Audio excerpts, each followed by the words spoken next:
John chapter 8.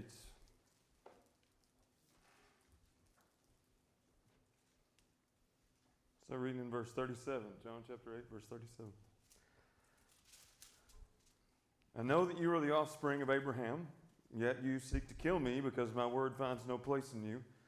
I speak of what I have seen with my father, and you do what you have heard from your father. They answered him, Abraham is our father. And Jesus said to them, if you were Abraham's children, you would be doing the works Abraham did. But now you seek to kill me, a man who has told you the truth that I heard from God. This is not what Abraham did. You are doing the works your father did. They said to him, we were not born of sexual immorality. We have one Father, even God. Jesus said to them, if God were your father, you would love me, for I came from God and I am here. I came not of my own accord, but he sent me. Why do you not understand what I say? It is because you cannot bear to hear my word. You are of your father the devil, and your will is to do your father's desires. He was a murderer from the beginning and does not stand in the truth because there is no truth in him. When he lies, he speaks out of his own character, for he is a liar and the father of lies. But because I tell you the truth, you do not believe me. Which one of you convicts me of sin? If I tell you the truth, why do you not believe me? Whoever is of God hears the words of God.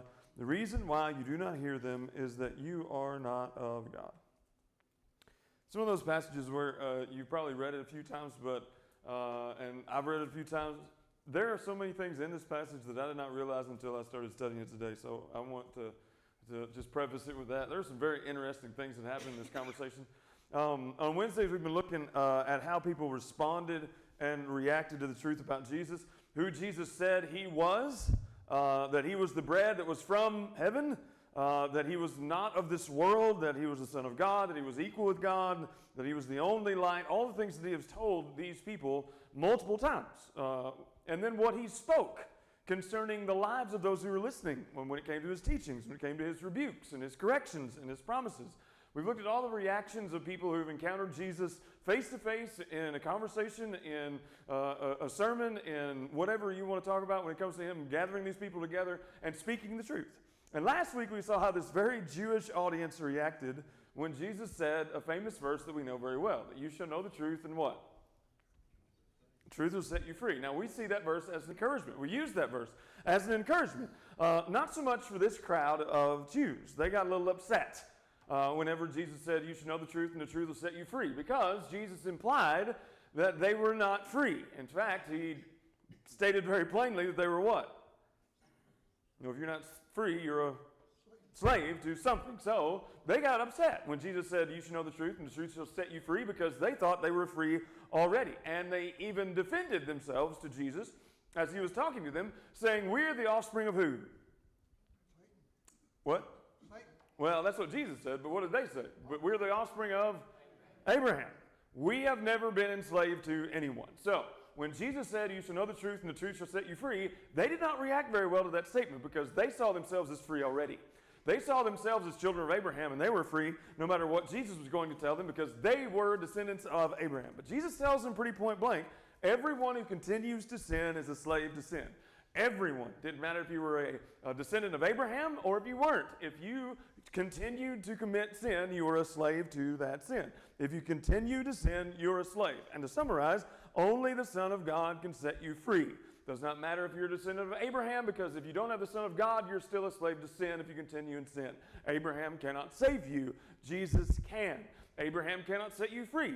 Jesus can. It's not Abraham who sets you free. It does not matter what family line that you belong to. It doesn't matter what connections you have. It doesn't matter if you have gone to church for your entire life here. That's not the connection that you have to freedom. The only connection that anyone can have to being free from sin is Jesus, because only Jesus sets us free. Jesus goes on. He says, the Son sets you free, capital S-O-N. And if the Son sets you free, you are free indeed. Meaning that any other place you seek freedom from sin will not give you sin, or will not give you freedom. It will only give you slavery. So everyone has to be freed from sin by the exact same way. Even if you were a child of Abraham, you're set free by the Son of God. It's as gospel as you can get when it comes to the New Testament. Jesus says the only way you're set free from sin is through me. The only way you're set free from sin is by the Son of God. Now I want to get a little background on this, okay? We're not going to sing the VBS song. We're not going to stand up and do it, but you know Father Abraham, right?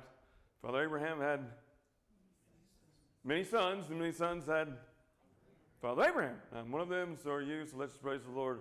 Right arm, left arm, turn around, sit down, all that, right? Abraham is known as the father of the faithful.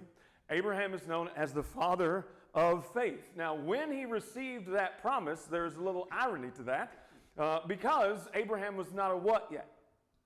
He was not a father when he received that promise in Genesis chapter 12. He was told he would be the father of many nations, that he would have descendants as the sands of the sea and as the stars of the heavens. But he didn't have any kids. Matter of fact, in Genesis 11, verse 30, it says that Sarah was barren, unable to have children. And Sarah would not have the promised son of Abraham until she was way past what? The age to have children. Whatever that age is, I'm not going to even go there. So from Abraham came all of the descendants of what we know as Israel. All right? There is a famous trio that is mentioned in the Old Testament when it comes to talking about the descendants of Israel, or the fathers of Israel. You have Abraham, two more. Isaac and Jacob, right? You have Abraham, Isaac, and Jacob. Jacob's name was changed to Israel, and all of those sons of Jacob, right, turned into what we know in the Old Testament as what? The 12 tribes of Israel. So the tribes of Israel came from Abraham. Abraham was their father. Abraham was the father of the faithful. He was the father of the nation. If you were a Jew in the first century, you were a proven son or daughter of Abraham, and Abraham was your father, all right? That was something you prided yourself on. If that was the case, it was something that was a great honor. So John 8:37, Jesus does not dispute that. Jesus says, I know that you are the offspring of Abraham. I know that your father is Abraham. I know you can take me to the temple and you can trace back your lineage through all your families and all your tribes, and you can go back through Jacob and Isaac and go back all the way to Abraham. Yet, these very people who claim to have Abraham as their father, this faithful man who walked with God, they were seeking to do what to Jesus? They were seeking to kill him. So, they are calling themselves children of Abraham, a faithful man of God who listened to the words of God and did what God told him to do. He was obedient and was credited to him as righteousness. We'll talk about that on Sunday morning. But that was their father. They were not following in the footsteps of their father. They were not being faithful to the words of God. They were actually trying to murder the Son of God in chapter 8 and verse 37. Now, the reason Abraham was faithful was because he believed the words that God gave him. He believed the promises that God gave him. When God told him to go outside and look up at the stars of the heavens, and when God says your offspring will be as numerous as the stars in the sky, Abraham believed. It was counted to him as righteousness. So, Abraham was acting in a faithful way towards God whenever he would speak. Now, Abraham sinned, absolutely. If you remember any of the things we went over when it came to Genesis, Abraham went the opposite direction of God sometimes. If you remember, he was told to go a certain direction. He went down to Egypt instead, and you had that whole debacle with Sarah and Pharaoh and all of that. You also have them getting impatient when it came to Abraham and Sarah. And who came into the picture that ruined the entirety of thousands of years after that? Well, you have Isaac, who is the promised son, but then you have Ishmael, who would fight against Isaac for the remainder of his generations, which the generations are basically going on today. But anyway, these Jews start to believe what Jesus says. And they say, we have been free because we are descendants of Abraham. And Jesus is telling them, okay, I understand. You call yourself descendants of Abraham. And they keep bringing up the fact, we are descendants of Abraham. Abraham is our father, chapter 8 and verse 39. And Jesus looked at them point blank and says, if you were really Abraham's children, you would be doing the works that Abraham did. But now you seek to kill the very person who is telling you the truth and the message from God. They are not acting like they are children of Abraham at all. Now, we're going to talk about Abraham a little bit this Sunday when it comes to the sermon. But Abraham believed when God spoke. Abraham did the works that were connected with that belief. Abraham did the works of God, listened to God when God spoke. Abraham didn't seek to kill the messenger when God sent him a messenger. Abraham was sent an angelic message when it came to what God wanted him to hear and what God wanted him to do. He did not seek to kill the messenger as they came into the tent. He did not seek to get rid of them in some way. What Jesus says is, now you seek to kill me, a man who told you the truth. This is not what Abraham did. You're not doing the works of your father. Now, if you tell a Jew that you are not doing the works of your father Abraham, basically telling them that you are not a child of Abraham, how are they going to react to that? Are they going to react well or not so well? And we're going to get really mad, all right? But when God tells us to do something, and when Jesus tells us to do something, and when God's word tells us to believe something, we cannot continue to walk away from it. We brought up last week that there are probably times in your life that you can remember where your life does not match up to the truth of what God says. And if you continue to walk away from what God says, you will continue to walk into sin. So we cannot continue to be enslaved to sin and reject the truth that sets us free. You have to listen to what God says. Jesus then goes a little more intense with this Jewish crowd who claim to be descendants of Abraham and who claim to be following God like Abraham did. Jesus says, you're not doing the works of Abraham, you are doing the works that your father did. Now, if you can't tell, that's a really big slap right across their ears. You're doing the work that your father did. Jesus is saying that Abraham is not their father, someone else is their father.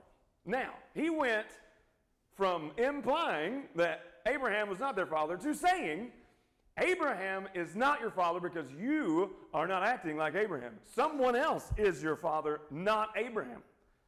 So by rejecting the words of Jesus and rejecting the truth that Jesus was speaking, they were no longer working the works of Abraham, but they were working the works of another father. So Jesus just tells this group of Jews, Abraham is no longer your father, someone else is your father. Now, stop right there and tell me what you think the crowd looks like. Mad, perplexed. I want to give you more of a personal illustration here, okay? Imagine if someone came up to me and says, Josh, you are not Danny's son because Danny's son would never do what you were doing. Now, there are two ways that you can answer that particular rebuke. You can see the correction when it came to that rebuke, that you are not doing what your father would ever do, right? Or you can do what? You can take the rebuke and see the correction, or you can do what? You can get really mad that you would dare to imply that I was not my father's son, or that I'm not acting like my father's son. The response of the Jews when Jesus said, you're not acting like Abraham's children, and Abraham is not your father, you're acting like someone else is your father, the reaction was not good. When Jesus says, you have a father, and it ain't Abraham, the fuse was lit. So I want to ask you a question. If someone is telling you that you're not acting like your father is your father, and they're telling you that you are not free, that you're actually enslaved to sin, that you're not listening to the truth, and you're not living the truth, put yourself at the end of that rebuke.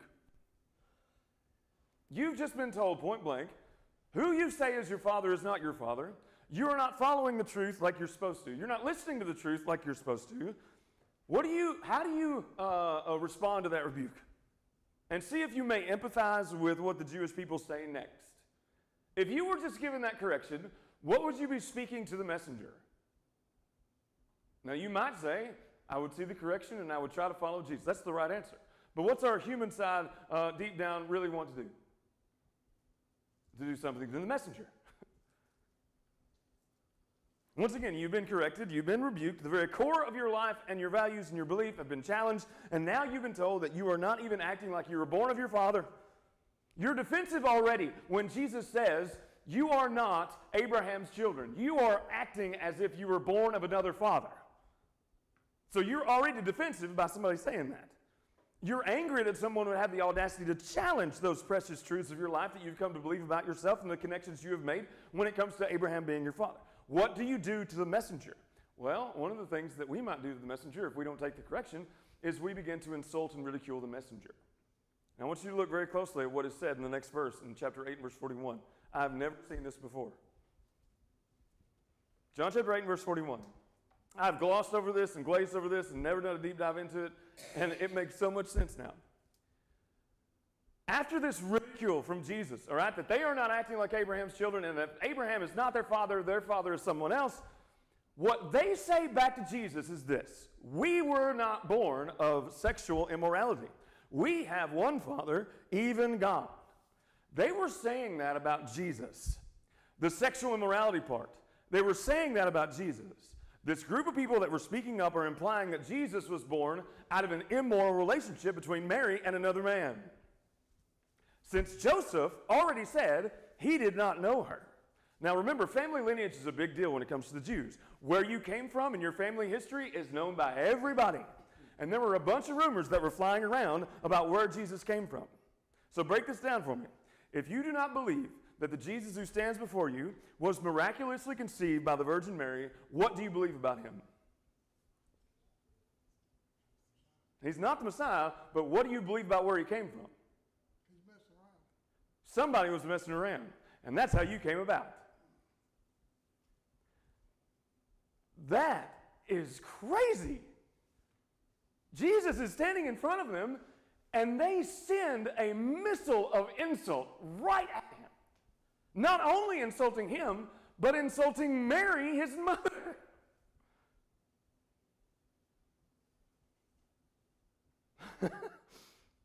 And this is what broke it down for me. If Jesus was not born in a miraculous way, there is only one other explanation. He was born out of a relationship that was outside of marriage. That Jesus was an illegitimate child of Mary apart from Joseph. Joseph already said, very publicly, years and years before, I never knew her. Jesus to them, because they did not believe who he said he was born outside of a lawful marriage. There are even historical sources within Jewish writings in the first century rabbis who did not believe in Jesus that spread the story that Jesus was fathered by a Roman soldier.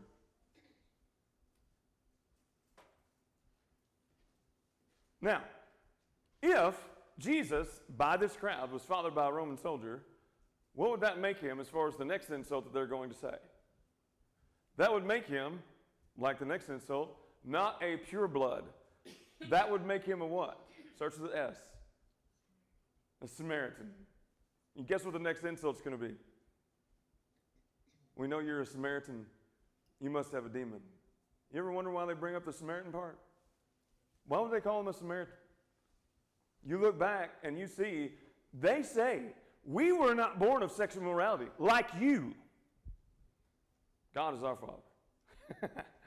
They're saying that to Jesus. Anyway, Jesus tells them that Abraham is not their father because they're not listening to the truth that he's saying like Abraham did. And it's a bunch of little kids going, oh yeah, well your mom wasn't even married when she had you, and you're not even Joseph's kid, so you don't even know your dad. We were not born of fornication like you. They're trying to insult Jesus in response to Jesus telling them the truth, that they were not acting like Abraham's children, and obviously someone else was their father besides Abraham, the faithful one. These Jews then claim, we, unlike you, have one father, even God. So Jesus already told them, Abraham is not your father. Then he begins to tell them how God is not their father. Now you can tell how this is building up. The intensity that is coming from the crowd when it comes to what Jesus is saying. Jesus says, Abraham's not your father. They say, God's our father. Jesus then goes into the fact that God is not even their father. He says, if God were your father, what? You would love me. If God were your father, which he is not, you would love me, which you don't. Jesus gives a very clear and simple formula about those who call God Father. If God is your father, then you will do the works like Abraham. You will be obedient and believe what he says when it comes to anything that he tells you to do. Number two, you will love Jesus. You're not going to reject him. You're not going to insult him. You're not going to make fun of him. You're not going to get angry when he says to do something. You will love Jesus because God is your father. And if you don't love Jesus, God's not your father. Number three, if God's your father, you will hear the words of Jesus because you know that the Father is speaking when Jesus speaks. Those are the three formulas, or three parts of the formula Jesus gives when it comes to being a child of God and calling God your Father. That you will do the works of Abraham, believe and be obedient, that you will love Jesus, not reject him and insult him, and that when Jesus speaks, you will see God speaking. If God is your Father, then that means you love Jesus. What were they seeking to do to Jesus? Kill him. That's not loving him. They're not listening to the words of Jesus. They're not loving the God who sent him. They're not acting like Abraham did. God is not their father because they're rejecting Jesus, whom the Father sent. So who is their father? And Jesus sends this grenade.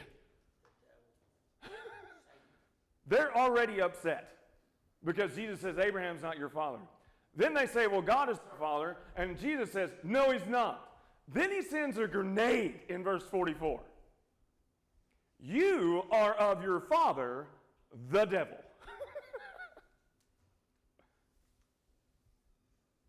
The words of Jesus here are not gentle.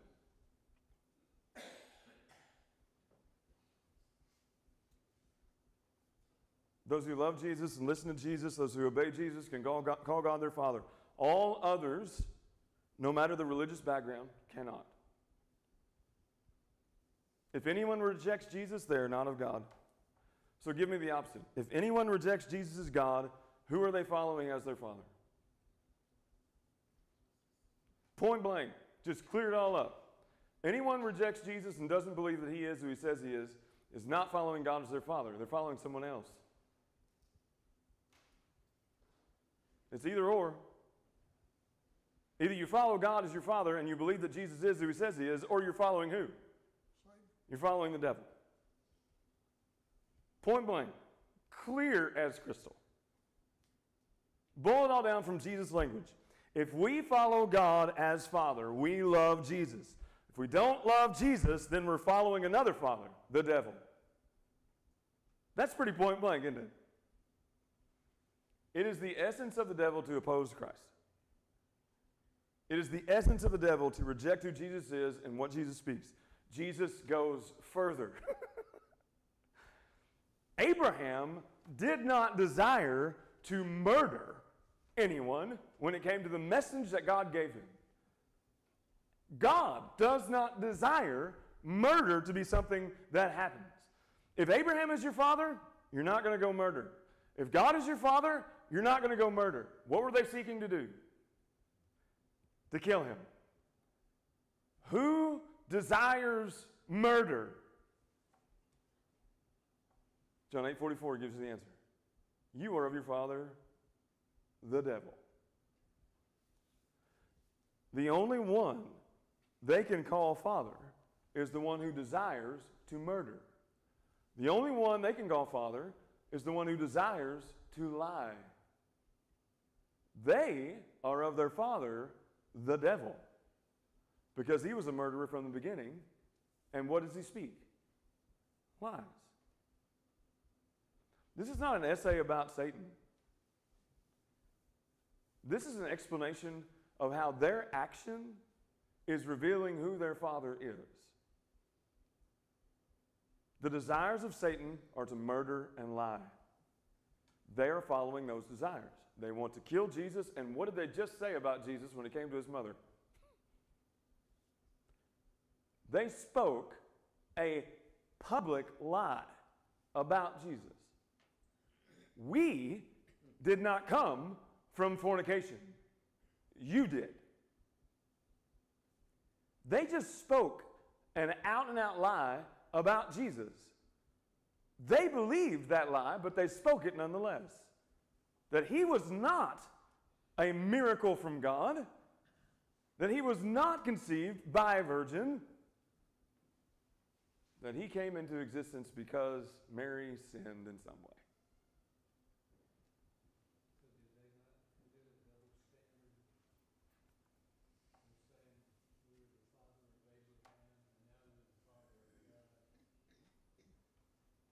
What do you mean double standard? No, that Abraham's our father, that God's our father?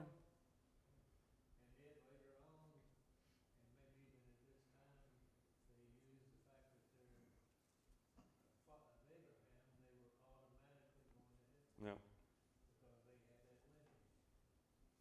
And that was the final straw before they picked up stones to stone him. That before Abraham was, I am. So here's the question that is very revealing. Whose child do my actions reveal me to be?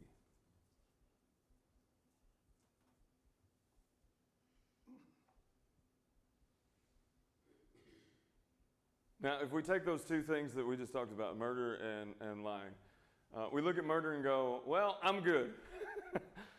I haven't murdered anybody. I don't have a desire right now.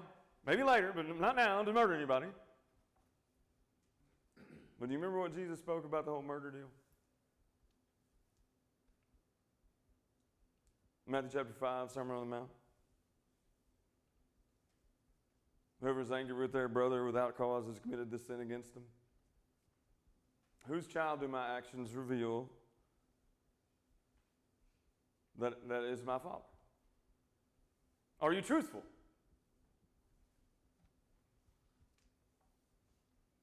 If you're somebody who's known for stretching the truth, then are you acting like God is your Father, or are you acting like someone else is your Father? Like I said, it's not an essay on the devil. This is Jesus describing the actions of those who have claimed to be God's children, and how those actions reveal that they're actually children of the devil. How a person's actions reveal their sinful nature of who their father is. This is Jesus speaking, and it's not gentle, but God was not gentle with the consequence of sin either. Jesus had to endure the worst and most intense punishment for our sin. So Jesus is going to speak the truth, and we can do one of two things with that truth. We can either believe what he says, or, as in John 8:45 says, because I speak the truth, you do not believe me. So we can either hear that truth spoken to us and believe it, or we can hear that truth spoken to us and not believe it. The other interesting thing, and then I'll open it up, is that this crowd of people is not made up of atheists or agnostics. This crowd's not made up of people who don't believe in God, that don't believe in the morality of the Bible. Yet when the truth of Christ met their made-up minds, they fought against it. They rejected it, insulted the messenger, ridiculed him. And Jesus, when he speaks, he asks the question, why do you not believe what I say?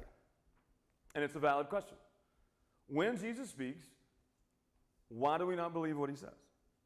If he's the only truth, the only light, the only way, if he's the only Son of God, if he's not of this world, if he's from heaven and sent from there by God, by the Father, then when Jesus speaks, we have to believe what he says.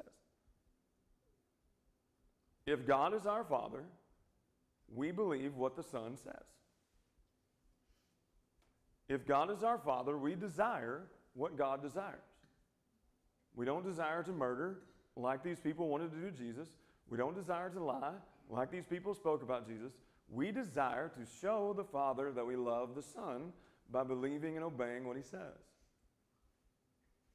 That is the greatest testimony that you love God,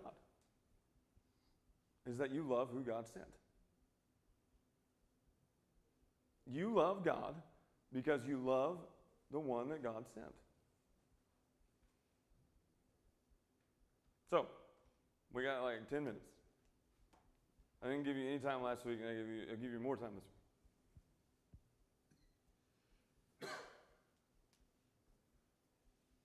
Do I have to ask you questions?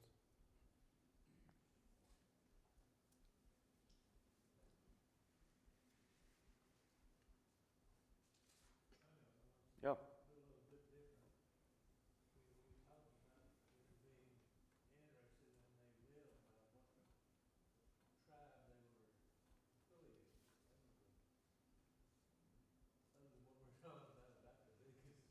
Yes.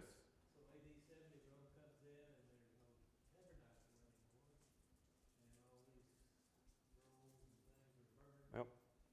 All the lineages are destroyed.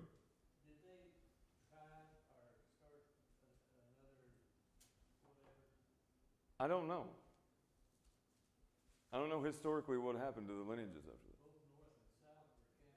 Yeah. They mixed with the Samaritans and other tribes from different people that were captured. So you got multiple mixing there. I mean, I guess what I've always heard about the destruction of Jerusalem is that it was completely and utterly destroyed, especially when it came to the temple and their focus and center of worship. All right. Along with that, when it came to the historical background of it, they destroyed all the documentation that was within the temple because that was something that they highly prized when it came to the Jews. So that was something that the Romans were going after. One thing that I read today that was very interesting is that when Titus came to besiege Jerusalem, it was very interesting that he said, do not destroy any of the olive trees or the vineyards. Did not want any of the wine or the oil touched. Which is very interesting when it comes to our study of Revelation, but we'll talk about that later. So when he was besieging Jerusalem, everything was destroyed except for the stuff that would bring Rome the most economic advantage and help them out when it came to their armies. So,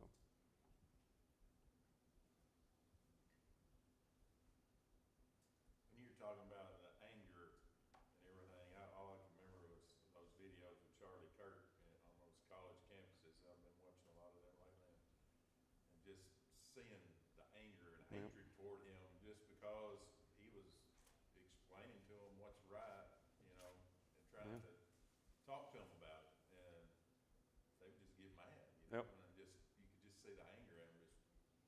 I can imagine. But John chapter 8 is amazing to me because you can see the just the steps of intensity towards what Jesus is saying. Because in verse 31, you have to believe, or you have them believing on him, what he was saying. And then it just slowly and gradually gets worse and worse when it comes to the reaction of what Jesus was saying, to the point that they would insult his mother. And we can relate to that, right? Because if you say something to somebody and they don't have a way to explain their own position, what do they shift into? They shift into going after you and ridiculing you. It's called ad hominem when it comes to an argument that you have in debate. That if you cannot defend the truth that you are stating or the platform you are stating, you go after the person who's attacking the platform. So that's what they were doing. They were going after Jesus. And they were going after him in a personal way. And then later on, next week, hopefully we'll get to talk about how they say, you're a Samaritan and you're possessed by a demon. That has nothing to do with what Jesus is saying. That has everything to do with how they're reacting to what Jesus is saying. They are getting angry and more upset, and to the point they get to the last of the chapter where they take up stones and stone him. So yeah, you can just see the anger just building and building and building to the point that it results in violence towards Jesus. And obviously, with the example that you gave, it has not changed. No, I mean, it was exactly what you're saying. I mean, they would start attacking him personally, like you're saying. And, he didn't go to college, he's Yeah. on these college campuses, and they start throwing in his face, well, you don't even have a degree in anything, and it just gets worse and worse, and it's crazy. It was like when Jesus was talking to the chief priests that we went over a couple weeks ago, and they asked the question, how do you know so much you've never been to school? Yeah, it's the exact same thing. You didn't learn to the feet of all the greatest teachers like Gamaliel and all the rest of them. How do you know all this stuff? And even later, when it came to the disciples, they realized they were uneducated men who were speaking in a way that would move the masses. And it was like, okay. So you're basing the speech of someone on whether they were educated or not in certain circles and not what they were speaking? It all boils down to the same. Yeah. It just all boils down to him.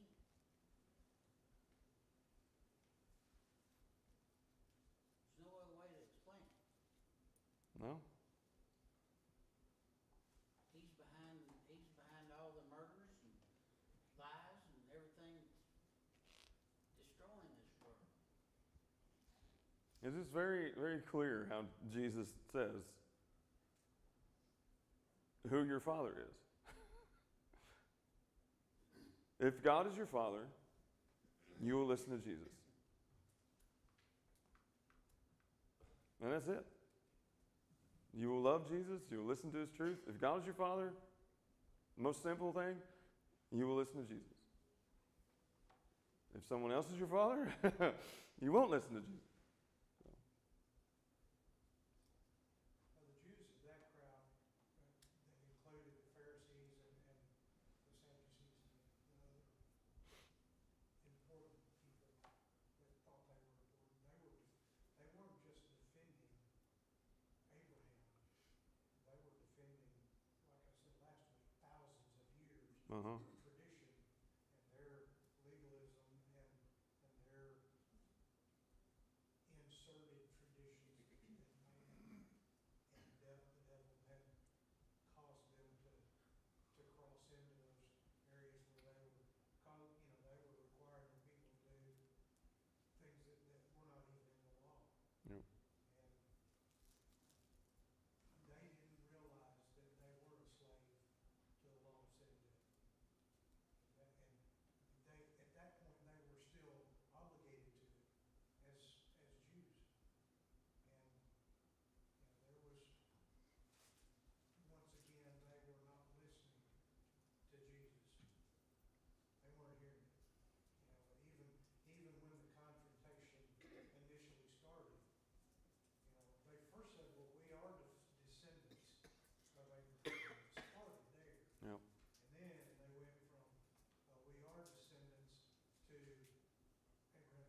Yep. And it just escalated more and more, and I really don't think that, it's pretty plain to see as it went along, Jesus really wasn't there to throw him under the bus, but they left him no choice. They provided him the opportunity for the folks that did believe to see that the Pharisees were, they were in total shame, they were total opposed. And I don't know how to explain it in modern, I don't know, just the gravity that their lineage held when it came to Jews, okay? I mean, we don't know where, like, 4 generations from us came from most of the time, all right? Well, I mean, we got Ancestry.com, but a lot of us don't even know where our great-great-great-grandparents lived or came from. These people had hundreds of years of lineage that were saved and passed down from family to family because that was something that was very important to them. Their kids would know where they came from when it came to their line and going all the way back to Abraham. It's kind of like, I guess the most modern day example would be if you were in line for one, like King of England or whatever it is over there, right? You would know very, very well your lineage, so you would know how close you were to the throne, all right, when it came to royalty. And that would be very, very important to you, all right? So important that you would probably wear that somewhere in your house or on your person, which is what they did, all right? They would be known for their tribe, for their lineage, for their blood. They would be proud of this. And it would be like, you know, the royal family over there. If you were like 16 people removed from the throne or from the crown, you'd be like, I am 16th place for the crown, buddy. And these people, wherever you go, said, I'm a child of Abraham, and I have the documentation to prove it. I can take my blood all the way back to Abraham and Sarah, and I can prove it. And it was so important to them. And Jesus, for him to say, you are not the children of Abraham, is just like you going up to one of the royal family and going, you are not in 16th place. And that was one of the things that Jesus was preaching about for the last 3 years.